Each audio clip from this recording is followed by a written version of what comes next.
Hey everyone, Greg here. As you may know by now, I'm the co-founder and CEO of TripShock, an online reseller for water sports and tours. For the past 12 years, we've had the pleasure of working with hundreds of operators across the country, and we're looking to grow our community. It's free to sign up, and you only pay when we bring you confirmed bookings. We'll help you reach new customers, fill empty seats, and grow your business like so many have done with us over the years. Head over to partners.tripshock.com to learn more about our program, read testimonials, or speak directly with our supply team. As always, thank you for listening and enjoy the show.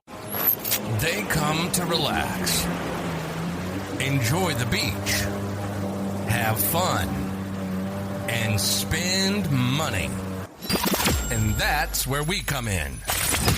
This is the Awkward Watersport Guys podcast. Find out tips on the best ways to market and operate a water sports business. If you're a water sports operator, you need to grow your brand, operate more safely, upgrade your operations, and of course, increase bookings. We're industry veterans, broadcasting from Destin, Florida. This is the Awkward Watersport Guys podcast. And this is Kevin O'Neill and Greg Fisher.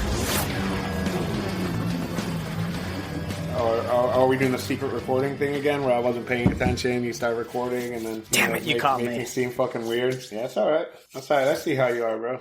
I know how you are. You're sneaky, dude. Oh, man. So how was the weekend? No, I'm going to just work on the house. But speaking of weekends, last weekend, you came over to my house for the first time ever. Mm-hmm. I did. It was the first time we broke bread and families hung out and stuff, which is really fucking weird for a long time. Friends, like, I know we both like are super busy, and you live like pretty far, and I live pretty far from you. So no, I really had fun, man. I really enjoyed meeting your family, and it's like a water sports guy's house. Yeah, you know what's funny? We're in my backyard, and I have this little like Ninja Warrior ratchet strap that goes against two trees, and it's like a monkey bars, but it's not like monkey bars. Yeah, it's this ratchet strap that's got like different like things that you could like I guess like do pull-ups on or do like monkey bar swings, for kids. The strap ratchets, and it was stuck. And Kevin walks by and sees it, and he's like, what's wrong with this? And and I said, oh, well, it's stuck. It won't work. So he picks it up and he's trying to fix it. And I said, man, don't worry about it. He's like, I will die before I give up doing this. And he's just like sweating, and he's like, I'm going to get this. So we spent, 30 minutes trying to get this damn thing. I'm like, listen, like, hey, don't worry about it. Let's just go inside. Mosquitoes are biting us. And he's like, no. And finally, finally he gets it. Oh, it worked. So it was funny. And I fell like it was they ratcheted it too much and it was too tight. So I just had to like reef it out, and I was like yanking on it, and then I got it, and I finally got it free, and I fell on my ass, but I was so happy. Like, I felt so good. I felt like accomplished. There was no way I could walk away from that and like not got it fixed. It without like it would have haunted my dream. I'd have been back there the next morning, fucking with tools. Like, let's do it. Because you know what, man, that's just the kind of guy I am. I just wake up, I fucking slam like a Red Bull, and then I fucking put on my Oakley sunglasses. I watch a Grant Cardone video, spray on some Axe body spray, and then I'm like, let's get amplified. You don't know what I'm doing, do you? I know what you're doing. You know what I'm doing? Let's get amplified. Let's go go to a 10X conference, because we're cool. Well, look at us. Oh, look at me. We got a studio. Let's get onto our sponsored podcast. Oh, look at us. I did.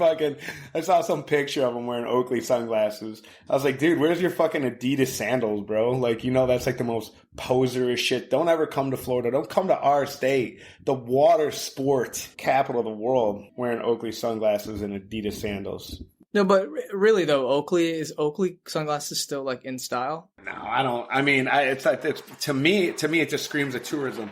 When I was a teenager, that was all the rage was Oakley. Anyway, well, today we spoke with Brian Hirschi from Bear Lake Fun, Water Fun? BearLakeFun.com. BearLakeFun.com. Owner, operator, and Brian's been a staple in our Facebook group with very informative and funny posts. Yeah. And what sparked our interest for this show was Brian posted a series of photos of kind of like boat fails that he'd had at his operation or at his location, and boats exploding, paint all over boats. I mean, tons of stuff going on. And we reached out to Brian and we said, you got to come on the show and tell us a little bit about these instances. Talked about insurance and talked about how he got into water sports and all these other things. But Brian's been doing this for 23 years. This is an opportunity to meet an operator that's done it, you know, from his younger, you know, I think he said in his 20s, he started it with just 6 skis. I mean, he's got a stupid amount of shit. Like, I know he said that before and it just kind of like, I was just blown. He's like, I got 100 skis and 60 boats. And I'm like, oh yeah, no big deal. You know, and then that's not even it. Like inflatables and, you know, it's just those big numbers where you get to that level and then it's like, oh yeah, I got 20 kayaks. You know, it's like, let's not forget the extra 40 grand we bring in kayaks, you know, because when you have 100 skis and 60 boats, it's like, my God, man, or 40 or 50, whatever number it was that he said about the boats. I was just like, gee. I bet he's like a top 1% as far as amount of equipment he has in the country as far as operators. But it seems like those hyper seasonal areas, like you gotta get while the getting's good on some of that stuff. You know, it's like, you know, and again, I'm not talking shit in any way, shape or form, but you gotta wonder like gross wise, how much each piece of equipment pulls in versus somewhere that's got a year round equipment that's like, well, you don't need 100 skis because you can get it done with 30 skis because you're going 24/7. So he's got a great story. Every picture attached to it has got a great story. It was they're really good stories attached to each one of them, and he's got a great story. So, what do you think? You ready to get into it? Follow, go to the Facebook page. Or just, I'll put in the show notes. I'll put a link directly to that post. Well, yeah, for context, you need to be on the page and look at those pictures. Yeah, you got it. So we're gonna put the link to that page, which shows all the pictures. You got to follow along with that in order to get the full, you know, breadth. Yeah. Okay. That's cool. Right. All right. Ready? Let's get amplified. All right, everyone. We're back here with Brian Hirschi, owner operator of Bear Lake Fun in Utah/Idaho. Brian, welcome to the show. Thanks for having me.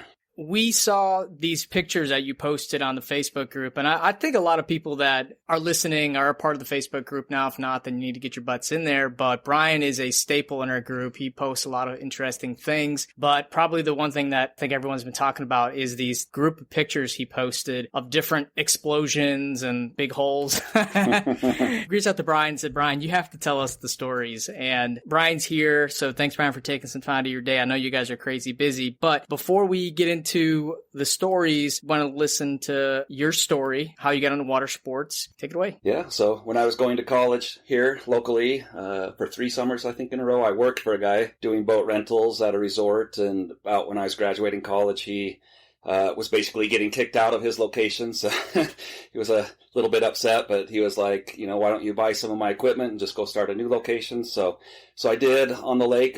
We got a big lake here. It's, 50 miles circumference. So anyways, I did that. And that's how I started, with basically 1 other employee and 6 jet skis, I believe. And now we have 6 locations and about 60 or 70 employees in the summer. So kind of grew a little bit. Being in Utah, you are all year round, right? So once the winter kicks in, you turn around to do different things. Is that right? Yeah, we have year-round employees, so we do, snowmobile rentals in the winter, and then, UTV and ATV rentals pretty much spring, summer, fall. So, but of course the summer employees, seasonal employees, we don't have for the boat rentals, but we keep quite a few people hired on. Probably one of the few people that I think has like a year-round operation like that. Yeah, it gets too cold over here. At least in North. Maybe now Key West. No, that's South Florida. Yeah, it gets way so much colder than fucking Utah.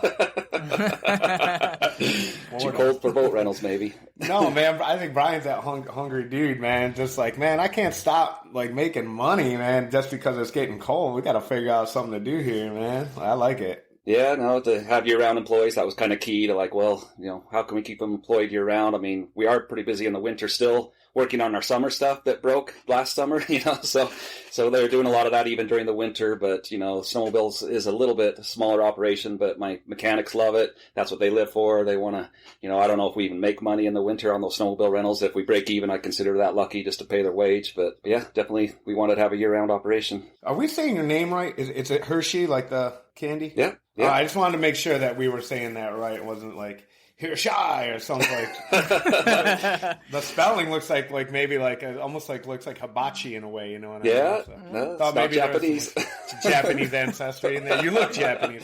For those of you guys at home who don't see the video. Well, and also before we get into everything, I just want to mention everybody that Brian is going to be one of our roundtable hosts at the Watersport Forum. Brian, thanks for contributing to this. I think it's going to be great because all your posts are very informative, and it's going to be good to actually have you on there as an expert host for one of the roundtables. Oh, thanks for inviting us. So we'll be there. Okay, so I have these pictures pulled up. We gotta hold on, but okay. I think we gotta build. Like you can't start with like the first one. Like I think we've got to go down. Like we got to start like because I'm looking at them. And all right, Kevin, I'll let you take the segment. How about that? I think because I've lived with some of this stuff, so I want to start off with a really common one, but the damage is not so common, and then we'll get into. If you're still fucking with these things, man. So are you still doing Sea-Doos? Do you still use Sea-Doos with those with that injected plastic hull? No, we finally learned our lesson and we stopped renting the Sea-Doo Sparks, which are basically plastic holes. But yeah, they could crack pretty easy. And if the crack's over a certain amount of inches, you're just supposed to replace the hull. And so, to do that in the middle of the season, pull the whole thing apart, lift the engine out, move it to another hole.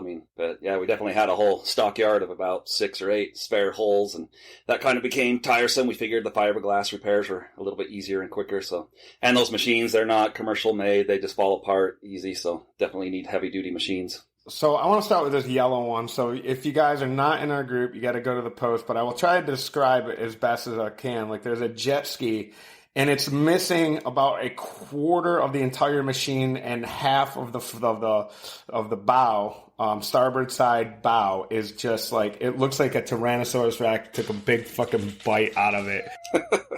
What the fuck happened there? And what did you do with the body of the person that was on it? Well, yeah, those guys were from Europe, I think Switzerland, and so, they're from out of the country, and sometimes you worry about that because, they can just take off, and not our company, but another company did have that happen where they had a huge accident, the people just left and flew out of the country and never to be heard from again, and you can't really go after them unless it's a huge amount, to get an attorney in another country. But anyways, they had a head-on collision with 2 of those Sea-Doo Sparks, and therefore the whole front of the machines, I think it actually broke off and a piece is just floating there in the lake, but I don't know how they didn't get hurt, but they didn't get hurt. Yeah, I've never seen like a machine like the way the front of it just like it literally looks like somebody just it looks like a monster just grabbed it and like took a giant bite out of the front of it. And then I'm assuming the orange one next to it with the same thing happening, but under the bottom part of the hull, the bottom of the hull is like, so those 2 machines hit each other and they just did in, $18,000 or $16,000. Were those the tricks, the Sea-Doo tricks? It's just the base model. So I think at the time they cost about $5,000 each, but of course they were less than a week old. The brand new machines are always the one that take the hit, and we were like, well, you just bought 2 machines, so $10,000, because that's what it cost us at the time. We're a dealer, and I don't know how they came up with the money, but they did, and they went to the ATMs of all the local stores and came back with cash, and here you go. It's just like a blessing and a curse when that happens, because you're like, oh my God, my machine. But then they just gave me this like huge stack of cash. It never works like that for me. My customers is always like, oh man, I was like, I fucking, it was either feed my kid or rent a jet ski, and we rented the jet ski. So I just don't have the money anymore. And I'm just like, I had one that happened. I was doing it was like a Make-A-Wish deal.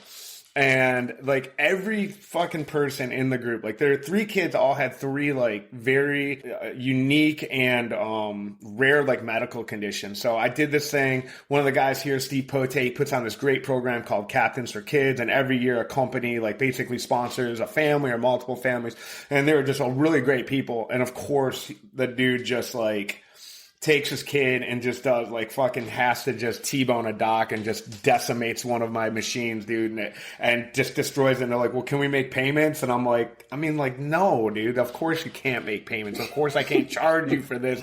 You know what I mean? Like, all right, family that's suffering, that'll be $8,000, you know, but yeah, man, no, so but I can't imagine. So it's like the machine got destroyed, but they came with like 10 G's cash, you know? So, I mean, that's gotta like make it a little bit better, you know? Yeah, that one, I mean, of course, most of the time they don't end up paying the full amount, and you're like, well, you know, call your friends and family, get credit card numbers, we'll charge any card through you can get your hands on. You know, we're not a bank, you know, just we need the payment now, borrow from them. And I mean, once they kind of leave, payments, it never works out. But yeah, this case, I was surprised. I'm like, oh, foreigners, you know, from Europe, who knew? It's tough because, you know, too, you're like, and now today, somebody made a post about, Danny in our group made a post about insurance. And so like now you have that going on too. So now you're feeling the people out. Like if you're going to hit them for 10 grand, and then are they going to turn around and be like, oh, my neck, my back, my neck and my back. And they're going to sue you. And then you're going to not only lose the 2 machines, lose the rentals. Now, even at no fault of your own, your insurance company is going to come in and hike up your premiums by double or triple or whatever it is that they're going to come up with. So it's like now it's like I noticed that sort of changed since like back in the day. It's a little bit trickier to hit people because it's like if you do, could you just lose it on the back end for the rest of your company's existence? Yeah, no, it's true. I mean, I always say insurance, liability insurance for companies, you know, it's the biggest legalized scam there is. I mean, my rates get jacked up every year. I've never had one claim in 23 years, not one claim out of hundreds of thousands of people. And yeah, this insurance industry is just crazy. And then one lately, we're trying to get a quote through another company, and they said, well, you can't offer collision damage waivers to your customers. You can't ever, you know, offer anything regarding damage. I'm like, what? Who is this insurance company dictating how we run our business? And that has nothing to do with the liability insurance. I mean, if we want to offer it, we don't call it insurance. It's collision damage waivers, you know, just like car rental companies, but you can't do that. I'm like, it's just getting crazy. So if you know any good insurance companies out there, I'm looking to switch.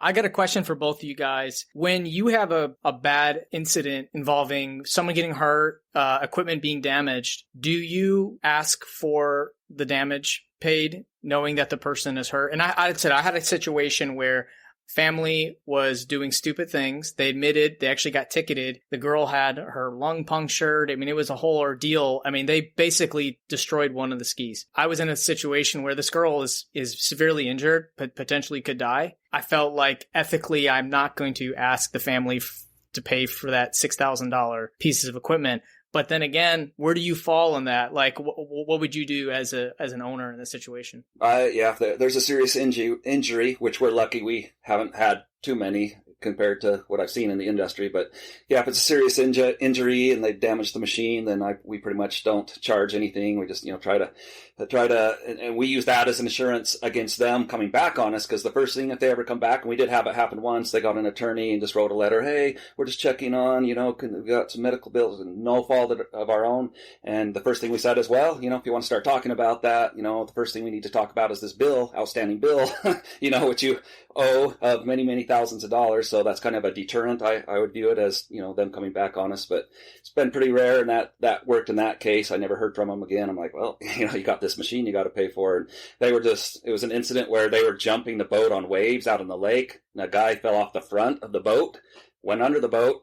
The propeller hit him and, you know, he survived. Luckily he had a life jacket on, but they brought him in and, you know, whatever, you know, hospital bills he had. I'm like, oh, why are we paying your hospital bills? You guys are jumping around on the boat. You fell off the front. I mean, what does that have to do with us? And so, you know, felt sorry for him and everything, but, you know, kind of, they went away. So just so I'm clear, I've never had an accident with nobody injured ever. I've never been in this situation, but a friend of mine has. Never have I ever been in this situation, but a guy I know.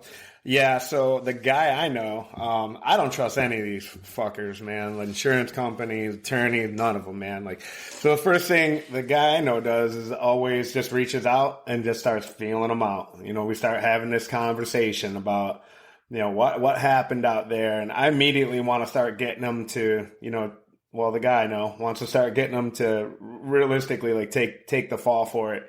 Make sure that they understand that it was their fault, no fault of ours. And it doesn't really matter. At the end of the day, somebody goes home and, you know, some fucking scumbag, you know, attorney, fucking ambulance chasing piece of shit out there, you know, talks them into, oh yeah, well, you know, this isn't your fault, blah, blah, blah, blah, blah. So it definitely is tricky. You don't want to literally add insult to injury. I feel like when they're in that kind of tender situation. And then as Brian alluded to is like, well, yeah, if you're going to hit me for this, then I think like we're just going to have to turn around and hit you. And it's not for the ski, but the loss of revenue, which, you know, at the end of the day, if you're charging $80 a machine and that machine's been down for 10 days or whatever it is, like, well, we're talking $800 a day minimally times 10 is 8,000 plus the machine. So I feel like that's a good thing to do is keep that in your back pocket. Cause if they come after you, then at least, well, it's like, all right, well then I'm going to countersue you for the extra 20 G's, whatever it may be. But at the end of the day, it doesn't really matter what they sign, what they say, what they do.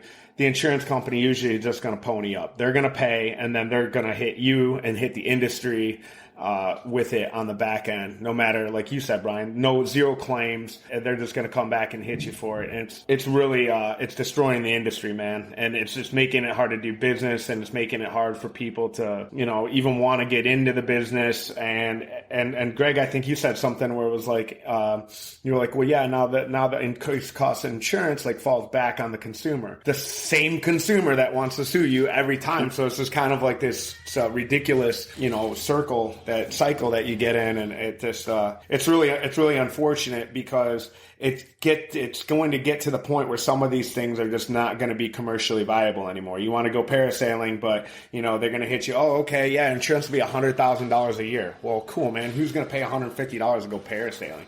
Like, I don't know how. I mean, I know the bungee jumping industry got basically sued out of existence.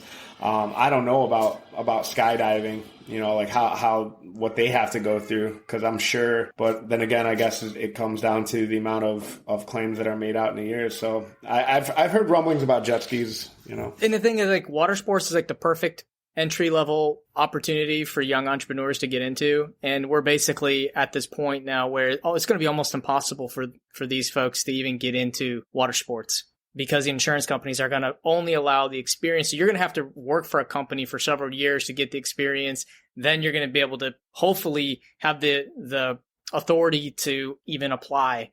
So it's I don't know, maybe there's some good points of it, but I'm concerned overall because, you know, it's a great business for someone in their young 20s to start. Well, I'll tell you what the real pain in the ass about it is with a lot of these insurance companies too, is whether there's not a claim or not, they want you to report it. So, you know, by the book, if something happens, you're supposed to report it. And then you report it, and then they put it in your folder, and then they fucking hit you for it anyway. It's like, wait a minute, I didn't even have a fucking claim. And then what they'll tell you is like, well, if you don't report it, then you're going to get punished even worse if something happens down the line. Well, it's like, what the fuck am I supposed to do, man? Like, you know, like no incident report, nobody got life, there's no damage under $2,000, nothing. Like, somebody stubbed their toe. Well, we want your report so we can put it in your file and hit you for it in case they come back later and hit it for us. So it's like, well, at what point how about I just report every single ride that goes out? Hey, somebody went out, just so you know. They might have stubbed their toe or cut their finger, not said anything, and they might sue us later. Like, get the fuck out of here, man. You know? Exactly. I learned that lesson a couple of years ago. It's in the insurance. It's, what is it? Report any potential incident. Is that the wording? And so, like you say, like you put a Band-Aid on somebody. Oh, there's a potential incident. So there was kind of a major incident. So I finally like, okay, well, I better report this. And nothing ever came of it. But my insurance rates the next year, $30,000 just from reporting it. And nothing ever came of it. I'm like, well, I'll argue when the point comes, if we ever get sued, like, well, I didn't think it would be a potential claim, so sorry. That's what our argument's going to be. And they'll drop you for that too. They say I've had agents tell me that they will drop you for that you didn't report an incident, something you're supposed to report, and then they're going to drop you, or make it so that you're. And I've seen guys have had incidents, no claim came of it, and they got fucking dropped, man. Like instantly, they got dropped. It was a very serious incident of no fault of their own. No claim ever got filed. They fucking dropped them. Basically, put them out of business in the middle of July. Have you guys had this happen? We filed a pre-claim with an incident. It was a small incident. We filed a pre-claim and we got billed $3,000 because they had to have an adjuster go out there. They hired an attorney to kind of, so when I shut my business down, when we sold it, I got billed like almost a year and a half later after this whole thing. And my business was done. Like, we were shut down. And they're like, we need to collect on this. And I'm like, you're never going to get that money. I'm sorry. There's nothing. You're never going to get it. And like, this business is shut down. I mean, I'm done. Like, I sold it. But it was funny how they just hit you with that. Nothing ever came out of it. $3,000 plus all the premiums. But anyways, Kevin. Yeah. All right. Well, let's get on to the next one. Jet ski accidents are, even though this is fucking the craziest jet ski I've ever seen in my life. No fun. All right, so there's nothing a little minor here. It looks like, I don't know if it's like a glass of paint or mustard, or like this boat is just like, again, you guys got to go over to the Facebook group and look at this nice boat that's like, it looks like somebody just bombed it with a glass of yellow paint or something. What is that? It's yellow paint. Oh, yeah, that incident. Oh, boy. So it was near the end of our season, Labor Day weekend, and, our summer seasonal employees, that's the last they're required to work. And so we had one that had a cabin just down the road from our business. And so he up and decides, well, I'm not going to work this weekend. I'm going to go play. And I was texting him like, well, that's not cool. Just come down and work a little bit, and he never did. And he got upset. And so we think it was him. But anyways, after that weekend, our boats are parked near a highway, the road, where, easily you could drive by, and that's exactly what happened. Somebody stopped and, had a bunch of bottles filled with yellow paint and started throwing them at the boats, and many of them exploded and paint went everywhere, and we know pretty much it was him, but how do you prove it? But anyways, that happened. And the same way he can't prove when a ski mask man came through with a fucking crowbar and smashed his kneecaps in. Yep. That's the way you do that. Like, oh my God. Yeah. It's real funny, man. Fucking, I'm not going to mention anybody's name, but a guy I know, this is a different guy I know. He had petty cash in his safe. And an employee came, it was like $10,000 in petty cash. And they knew the guy who did it or whatever. He came in, he stole the $10,000, and their manager, their manager, who's like just one of those solid ass dudes, man, that works for you, that just go to the mattresses, sees them walking on the road, jumps out of the truck, chases him down, fucking tackles him, beats the shit out of the guy. they call the cops, and they arrested the guy, who stole the $10,000. I don't know what ever happened to it, but he saw him walking on the street and they chased him down and beat the shit out of him, man. Which I think this like whole world sometimes is just missing that. And I know us old guys love to say that, but it really is true, man. It's just like back in the day, let's just some of this stuff you just got your fucking ass kicked, man. And that was it. Maybe you never did that again. I'll tell you what, I did some stupid shit when I was a kid, and sometimes I got my fucking ass kicked. And you know what? I didn't do it again. I did other stupid shit. I didn't do that one particular thing again, and didn't fuck with that guy again, that's for sure. All right. So disgruntled employees. Now, the next one, this looks pretty straightforward. Just real quick, the funniest part about that story is, like you say, sometimes you have to take things into your own hands. So of course, we clean up the paint. It was probably hundreds of dollars in labor for my employees, whatever, to clean it up. And so we did. But I was so pissed off, I offered a $5,000 reward. Obviously way above and beyond what that costs just to catch, put the word out there, put the pressure on the person. Next thing I know, the local, TV station picks it up. They want to come up and do a story on that. So they come up. It's on the local news, the whole thing going on and the reward. And of course, whoever did it probably saw that and pissing their pants like, oh shit, they're coming after us hard. But so that was kind of a funny ending to the story, but never put cuffs on anybody. Next time I might offer my services, bro. Just look me up. Nobody knows me in Utah. I just show up. Random, fist tattooed guy that says life tattoo on his knuckles fucking did me in a bar, bro. It happens. I get out of prison. I don't know. Yeah. So, oh man. All right. We're at 23 minutes. I don't want to run. Okay. We're going to get into like what I feel is like the top three. So we got one here. And it's going to be hard for me to pick my favorite one out of my two favorites, but it looks like you got, hold on, I got to scroll through. Oh, okay. So we do got, all right. So these three, it looks like a wakeboard boat, and it doesn't look like too far offshore, and it's just straight up sunk. Like it just like, it looks like right up to the bow. There's a bunch of people standing in about 3 feet of water. So it run aground, it sunk. Like what happens here? So on our lake, we'll get these huge windstorms that make these big waves because our lake is so long, so the waves will build and build, and, people are out on the lake. So if they kind of stay in the deeper water, they're fine because it's just kind of more of rolling waves. But the problem is when they come into the shallow water, and our beaches are, they can go out pretty far, and you're still in shallow water. So, you can be 100 yards out and you're in 3 feet of water. But so they'll come close to shore where the waves are crashing, and then they start crashing over into the boat. And once one or two waves get in the boat, starts to weigh it down. Then it just sits on the bottom in 3 or 4 feet of water, and waves are just crashing over it. And there's absolutely nothing you can do because that boat probably weighs 30,000 pounds that moment with all the water in it. You just have to wait till the windstorm's done and try to go, bail the water out and get it floating again. Of course, you probably lose your engine, all the electronics, but that's happened. Luckily, not recently, but there was a couple years in a row we had 4 or 5 of our boats that happened to. So, sunken boats. Did you get that one back? It was a wakeboard, right? A wakeboarding boat? Yeah. Yeah. Like I say, you just wait till the waves aren't crashing over it, start either get a pump or start bailing the water out and float it up. And of course, we don't junk any boats. We just, rebuild the engine if we need to, get the water out. Sometimes you can get the water out and it runs just fine, but it's kind of Russian roulette whether you get it going or not. But so yep. The next one is just a boat completely on fire, just sitting there and doesn't look that far offshore, engulfed in fucking flames, just sitting there 20 feet off the shore. A raging inferno. That was a fun one. That was just last year, about this time last year. So, yeah, that was another one of our wakeboard boats and that was right in front of one of the busiest beaches at Bear Lake. Thousands of people on the beach. So, at a minimum, at least it was entertainment for them, and nobody.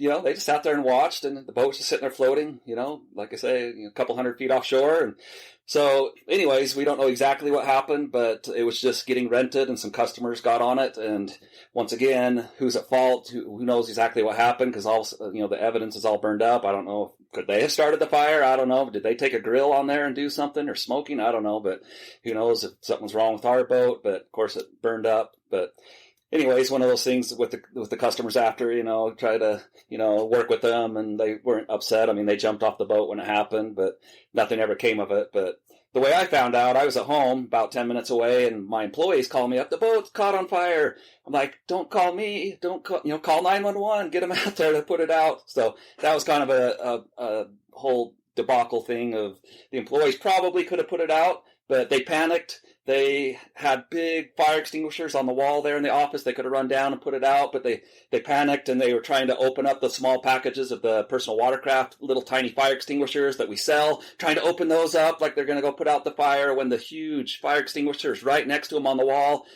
One thing you don't do is panic and do the wrong thing. So that could have saved the boat, but anyways, they didn't save the boat. I mean, a couple employees later went on Sea-Doos trying to splash water on it, turn and get the water jet shooting up on it. And that actually helped a little bit till the fire department got there, but it was long gone. And, that fiberglass, once it heats up, it just burns. And I don't think the gas tank ever caught on fire. It was just the fiberglass, the upholstery, flames 100 feet in the air. So anyways, they didn't call 911. They called me. They tried calling the state park office. It's like they aren't the fire department guys. Like call 911, get the fire department coming. So we lost that boat, and of course I had just taken it off insurance, physical damage insurance, because I was going to sell the boat, and so that was a total loss I had to walk away from. Oh, so is it your liability insurance that doesn't want you selling your damage protection or your hull coverage? It's one we're getting a quote on. I think it's the hull coverage, the hazard insurance, which I've never heard that before, but I don't had a claim on that either. I don't do the hull coverage, man. At the end of the day, like I do the math on it, and I'm just like, man, by the time I spend all this money on hull coverage, I feel like if something actually happens where the thing goes down, like I'll just fucking buy another one. They want so much money for it. Is that do you need to have hull coverage? Does anybody require that, or is that just something you do? If we have loans on it, some of the equipment, I mean, those wakeboard boats are, $80,000 a piece. And so, when we buy a bunch of those, I'm not rich. I don't have cash to just go outright buy all of our equipment. But anyways, that one, yeah. Those aren't boxes of money back behind you there? Those aren't boxes of cash? No. Pouring out like in bearer bonds? Yeah, money stolen from us once. Like you said, one of our employees, $8,000 out of our safe. But we caught him ourselves, and he's still paying for that 8 years later. Wow. Garnished so wages. Weird. You would think that somebody that stole like $8,000 would be able to make that back in 8 years. He got arrested and ordered to pay, and it's not up to me. It's the state collecting the money every few months. I get $50 or whatever. All right. I want to get into this one. This is my favorite one by far. I can't imagine it wouldn't be anyone's favorite one, but it is a truck that seems way too far offshore to be in the water. Like, now I've seen trucks like at boat ramps they'll go down in going, but that truck looks like it like drove out into the middle of the lake and there's like a boat near it. How did that happen? Well, people want to try to launch and load their own boats here. And, when the water goes down, the boat ramps, they're high and dry. So they, just drive out in the water in their vehicle. And like I say, you have to go out hundreds of yards to get deep enough, especially to launch a boat. I mean, Sea-Doos, you can kind of get shallow water and just push them on and off the trailer, but those heavy boats. So they go out there, they get stuck, start to sink down in the sand, and sometimes there's little mud spots. So they'll get lower and lower in the water till pretty much their car's kind of just floating, water coming in where your feet are, and pretty much totals out the truck. And it's almost impossible you get a tow truck there and they don't have enough cable to try to get it in. And then the storms come up and the waves crash all over. But I can't remember if that picture was one of our trucks or somebody else's, but we've had our employees do that too. They drive out, either to try to load stuff up or, try to fuel stuff up with the gas tanks in the back of the truck. But we've had our share of trucks swamped, basically. So fun stuff. Seems so far out there, man. I guess I'd have to be there and see exact, because it like if you go on look at the picture, it just looks like somebody managed to drive a truck 300 feet out into the middle of the lake. Like these windstorms that you have come in, are these what kind of winds are these? Because you made another post. I don't think it was in our group, but it was maybe I know we're friends on Facebook, so it was a personal post. But it was just we were able to get all of our boats in. What kind of headwinds are these things pushing? Oh, yeah. I mean, that was just last night, just out of the blue. They'll come up probably on a lot of lakes in the United States. But here, they'll just out of the blue. Even if it's a sunny sky, they'll just, I think a front is coming in, and ahead of the front, you got the big gusts of wind, just boom. We call them Bear Lakers, huge Bear Lake storms. But, 50, 60 mile an hour gusts. There was one a few years ago where, it was a 75 mile an hour gust, but the whole thing is if it's sustained, if it goes on for more than an hour, that's when the waves build up. And so anyway, last night all of our boats got in, but a couple of other private boats capsized out on the lake, and luckily they all got in, and they're still this morning out there trying to find the boat, because, a lot of them, they'll float if they're small, under 23 feet, I don't know. But anyways, they'll have foam in them, so they still kind of float in the water, just the nose up out of the water, and, go find it, tow it in, I guess. So that's what they were doing this morning. Wow. Do you guys have parasailing on that lake? There was somebody up here that used to do it, and then we actually my partner bought that boat one year and wanted us to do it, unbeknownst to me.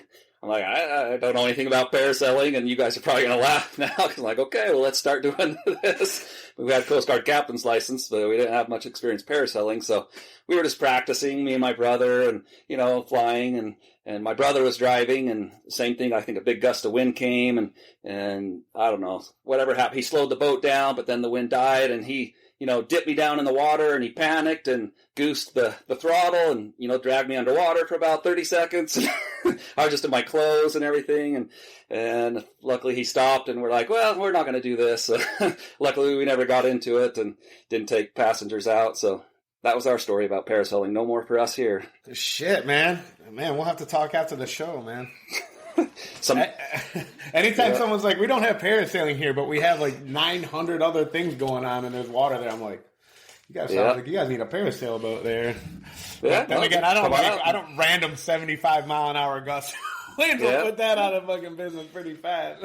Yeah, bring your boats up here. Come do it. We have a short season here is the problem, and to find highly qualified help, Coast Guard captains, just you can't, just for 2 months basically, and then the next year they don't come back. That's the hard part here, to find highly qualified help for such a short season. Brian, what do you charge for skis and boat rentals over there? So we rent them by the hour. Looks like 2 hours is $170. 4 hours, $260, or all day for $400. So we try to have prices where a lot of people can get out and have fun, local people, but yet still try to make a dollar, hopefully, but. Hey, did you ever get that paddleboard lady, man, who gave you all those bad reviews? Yeah. Did you listen to the show? I don't know. Yeah, I was like, I found her for you, dude. Yeah, let's sick the group on her. Oh man, I know. There's always like this bad guy Kevin that wants to go out and get when people do that shit, man. Like it frustrates me so bad because it really does like show the problem with this whole like review. I guess part of it's like cancel culture, but this mob rule thing that you can just go out and smash. Like, dude, you're a solid guy. You got a solid business. Like, when we go to a rival, like the topics I want to talk about is how like your leadership and your company culture is always reflects in your customer service. So your employees are going to be a direct manifestation of you, and the experience that your customer has is going to be a direct manifestation that they have with that company. So I think there's always a lot of interesting ways to create character in the interactions that you have with your customer service. So I've never been to your location, but I can only assume that you guys have good customer service and that you have unique customer service that's unique to your management ownership style. So to see a good company, and because I looked at your other reviews and I was like, man, this is just a total hit piece. Like this guy, there was no gaping holes in his bad reviews that said like over and over and over again. And what she said was just, nonsensical, but it just like, it makes me want to just like, go get payback, So I thought it was a rule with Google that like they can't do that, but apparently like a whole group can gang up on you and everybody write the negative review and all at once over the same incident. Like I would never do that if I was with my family or friends and something happened and negative whatever. One person write a bad review, whatever. Like I'm going to get all hey everybody, let's gang up and do this, and just not that type of person, but. Yeah, I know we've gotten better reviews since then. My employees have been asking people to leave reviews, so that's helped out a lot. I mean, we've never done it here in the past, really, because we got a kind of a captive audience. It's all kind of regional, local people, so at least our locations here, it's not that important. So, of course, then the only people that leave reviews, the 1/10 of 1% that have negative experiences. So, like, whatever. But, finally, I have a contest with my employees. Hey, who can get the most reviews, and kind of give them a reward. So, gotten probably over 100 5-star reviews since then a few weeks ago. So that kind of helps. I think I got like a business idea forming in my brain, Brian. Like I could be like a water sports hitman. You know what I mean? Like an employee throws yellow paint, I go fuck them up. Somebody gives me bad reviews, I go get a bunch of people to get them bad reviews. Like, you know what I mean? I'm just a real petty, vengeful fucking like hitman for the industry. We need somebody like that. Yeah, come on man, out. I'm in. I'll bring my contract over. I already currently do that for Greg right now. Some OTAs trying to move in. Oh, geez. You guys are hilarious. I'm just an idiot.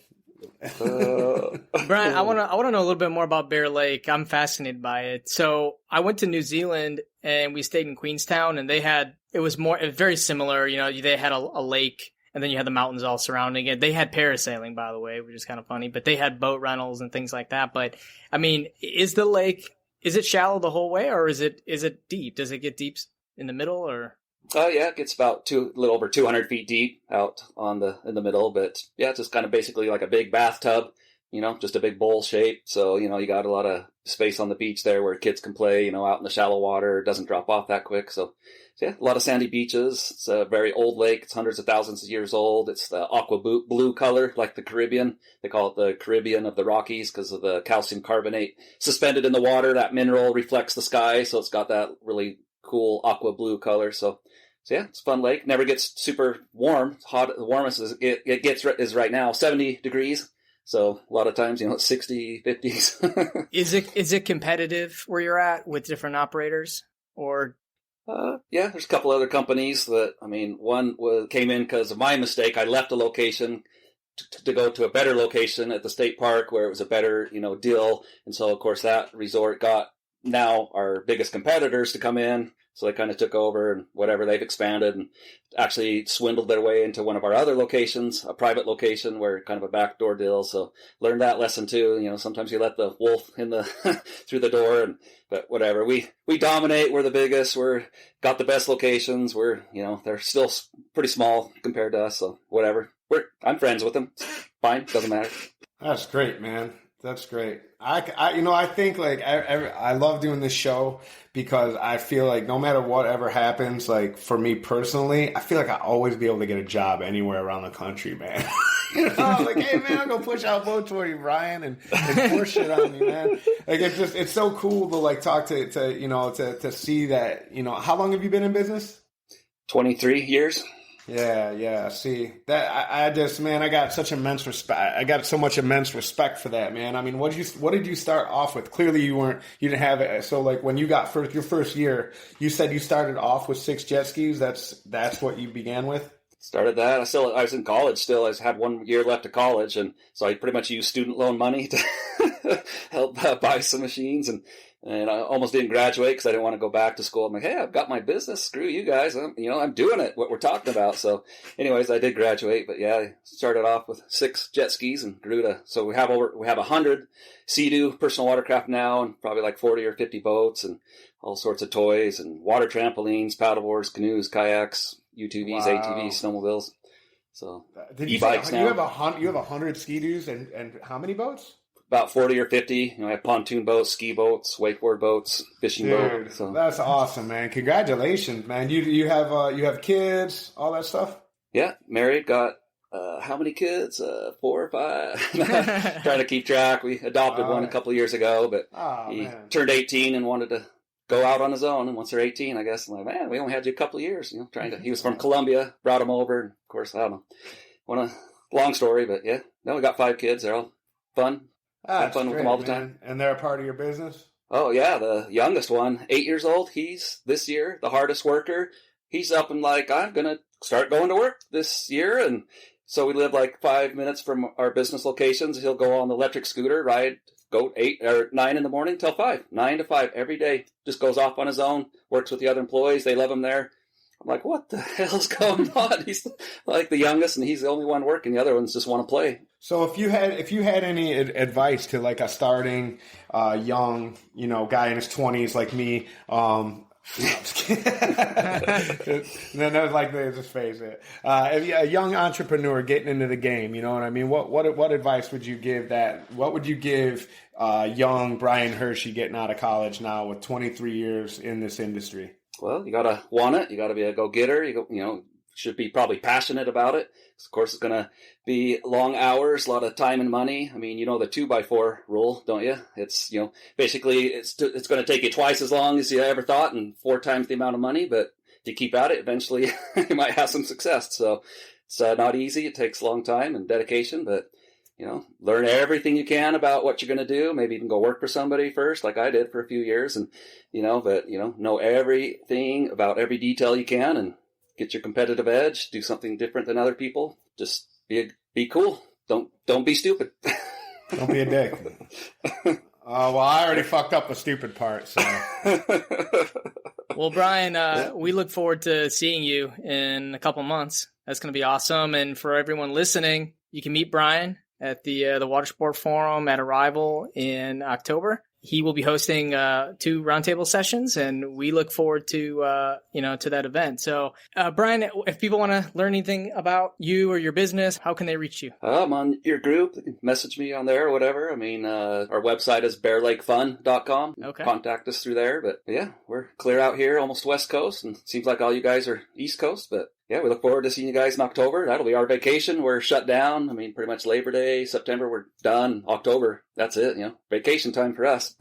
we'll have to recruit more people out west to get into the group. We got a couple more people I've noticed. Like one guy from California just recently joined, and he messaged us. So yeah, we need to build up our West Coast. They don't. I don't think they want to share us, man. They're like they found out a little gem of a show, man, giving all the secrets away and shit. He's not going to go tell his competitor about the greatest thing since sliced bread.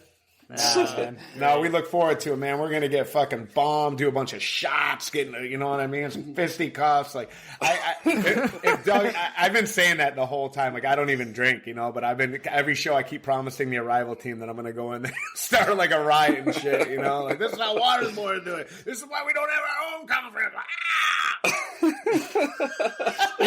Sounds hilarious. I guess you have to be determined whether you drink or not, I guess. We'll see. No, I don't really drink. I really don't drink.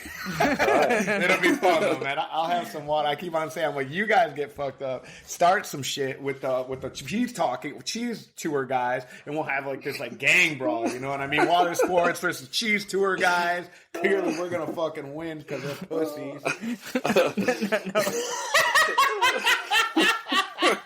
Fucking nerds. Cheese tour people are going to be there. But fun. All right. Walking tours? Or... Yeah, that's what it's, walking tours. You know, I just feel like some guy with like is like real like super like intellectual. He's got glasses and he's like, actually, the history of this thing, we come up on a jet ski, wake the shit up, and fuck you, man. Slam a Monster Energy drink. We're gonna get amplified. Sounds fun to me.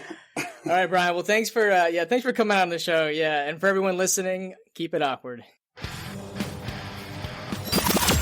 You've been listening to the Awkward Watersport Guys podcast.